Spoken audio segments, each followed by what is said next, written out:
Yo, check this out. It's Mr. X to the Z Xzibit. You watching Montreality.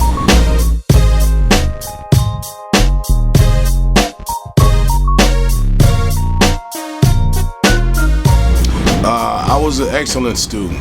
I was very book smart. I was very well read when I was a kid.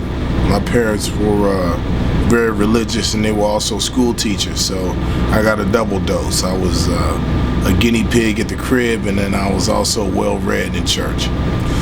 When I was a teenager, the first job I had was at Wendy's. And then I worked at a movie theater. I was the guy who swept out the rows and then, waited at the back of the theater, letting people in and out with the garbage cans and shit. Then I worked at Dion's Pizza. I made pizzas and shit, And then my last job I ever had was working at the original cookie company at the mall. And my job was to write congratulations and happy birthday on giant cookies and shit. And then I started selling crack.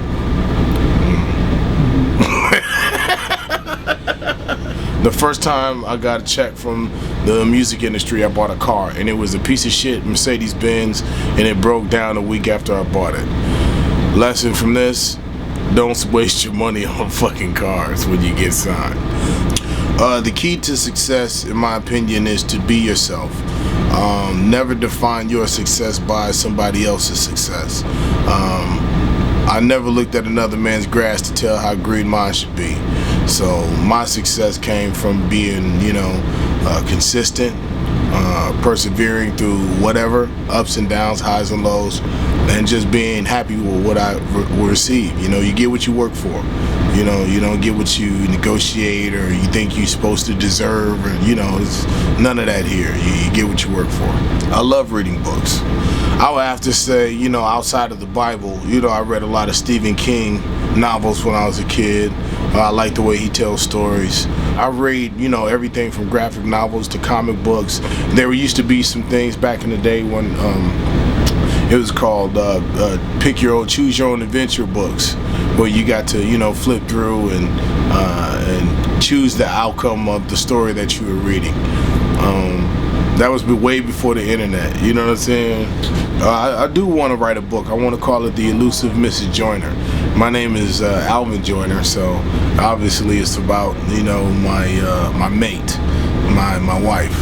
So I definitely got a lot of stories under my belt from the time I, first experienced my first relationship till now. So there's a lot of stories to be told in there. So I would call my book The Elusive Mrs. Joyner. If you believe in that sort of thing, I don't know. If I'm the way I am now, I had to be some kind of,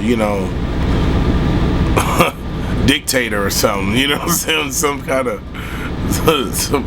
of leader of men. I can't lose that spirit. This is what I do. This is who I am. My last meal, I don't know. Some type of, poultry or pasta. I don't fucking care. If I'm gonna die, I don't fucking care what I'm eating. Trust me. My favorite cartoon character of all time is Underdog, because everything he said rhymed. Check the stats. I am going to reward him with a big kiss. Nope. True heroes are never paid, and I am the truest hero ever made. There's no need to fear. Underdog is here. Well, the Call of Duty titles have came out and taken a lot of my time as a gamer. But before that, I would have to say Sonic the Hedgehog. You know what I'm saying? Sonic the Hedgehog, definitely from the Sega Genesis console, and the way he, he was kind of like the first iconic, outside of Miss Pac-Man, and the Ghost and all that shit. He really was branded like outside of just the video game world. The worst injury I've ever had, I don't know, I've never broken a bone. I guess it's all just superficial. It's just, just flesh wounds. But I've never been shot, never been stabbed, never broken a bone. So I guess that's about it. But I've definitely giving out some. So I guess that's why I've never had any real hard injuries, because I'm usually the ones passing the motherfuckers out. Yeah, but you know, I need a woman and my clothes off. No, there's no other talents than that. You know, my wife and my clothes off, but that's private. I think if I do a song with Ice Cube, it'll be incredible. I think he's dope, man. I think Kendrick Lamar is a breath of fresh air. I think when it comes to lyrics, he's definitely on top of his game. He cares a lot about his craft, and that's all I can ask for. You know, when I hear a new MC coming out, I just want to hear the passion for the music, and he definitely has it. Yo, what's poppin'? It's Kendrick Lamar chillin' with my folks. Montreality, you dig that? Y'all stay tuned. What happened was what I said in the song. You know what I'm saying? 1983 is just a conversation that I wanted to have, that I had the opportunity to have with my mother.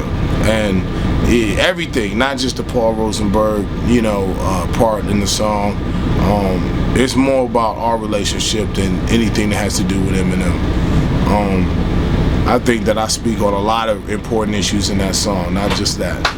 But I mean, I said what I said. I left it where I left it. You know what I'm saying? The details are mine, and I think I said my piece. I think I said what was appropriate and what needed to be said. I got a lot of stories about Nate. One of the best ones is that on the Up in Smoke tour, you know, we had a Los Angeles show. I think it was Anaheim to be exact. And Nate Dogg got arrested earlier in the day, and I mean, it was for a really, really big deal. I don't think he was gonna make it to the show. Nobody did. And then when you know, showtime came, you know, I think it was like $1 million bail for him to get out, and Dr. Dre paid it. And so when, you know, the next episode came on, and his part, you know, because it was public knowledge. It was on the news. It was everywhere. So, you know, people knew he was incarcerated for that amount of bail. And then when he walked out on that stage, I swear when he got there, he still had the wristband from the county on. You know, like they didn't have time to take it off of him. So when he walked out on that stage, I mean, when I say the entire stadium lit up and just yelled, like they usually wait till the crowd dies down a little bit to say the hold up, wait. It was so loud in the stadium that lasted for like 1.5 minutes, like almost 2 minutes, just people just going nuts. And then he hit that note and show went off without a hitch. That's just the power and the influence that Nate had. You know, I mean, Dr. Dre paid $1 million. He got him out to be on time for that part. That's just how, you know, explosive and powerful Nate Dogg was.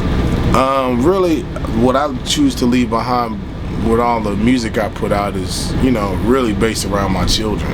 You know, I don't care what, you know, people say or think about my music. It's just the responsible people that I put out into society. You know, that's what I want my legacy to be, is, you know, testimony through, you know, the success of my children.